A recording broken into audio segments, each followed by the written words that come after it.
Hope is being able to see light despite the darkness. Jacob's seed was born to an abusive father. As a child, he learned how to survive the wilderness. At a very young age, he joined the American military, where he was deployed at Iraq to witness the horrors of war. On one incident, a sudden ambush led Jacob and his fellow soldiers to get separated from the main unit. 200 kilometers to the south was the nearest base. They had to walk. 8 days of walking and the legs gave up, but the hope remained. Jacob believed this was a test by the god, and to survive, he turned to cannibalism. At the base, he was diagnosed with PTSD and declared unfit for service. He sees himself in a homeless shelter with a glimpse of hope. Joseph's seed just found out his elder sibling. With the seed family reunited, they began their work towards the project of Eden's Gate and performed psychological trials to test their loyalty and resilience.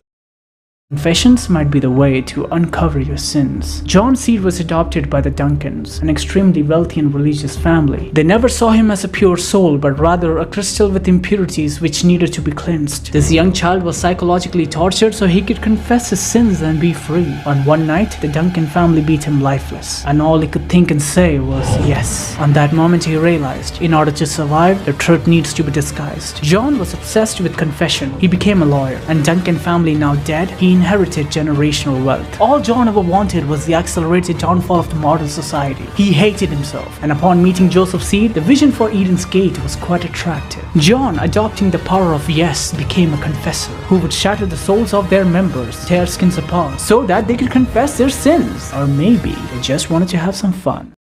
Purpose is to live a life with meaning, but nihilism is waiting for you at the doorstep. Fate's seed, or Rachel, wasn't even 15 and she wanted to die. She was a nice, naive girl with a personality that never let her fight for herself. This only led to more abuse, with tears making their ways to flow. She had no life, no will, no bitches until she met Joseph's seed, a man who gave her a purpose, a man who gave her a reason to live, a man who adopted her as a sister. Her mental health improved and Joseph promised her salvation. She started producing bliss, a type of drug that can be used to manipulate people by showing them false reality. But only if she knew this 17-year-old was being controlled by one man all along.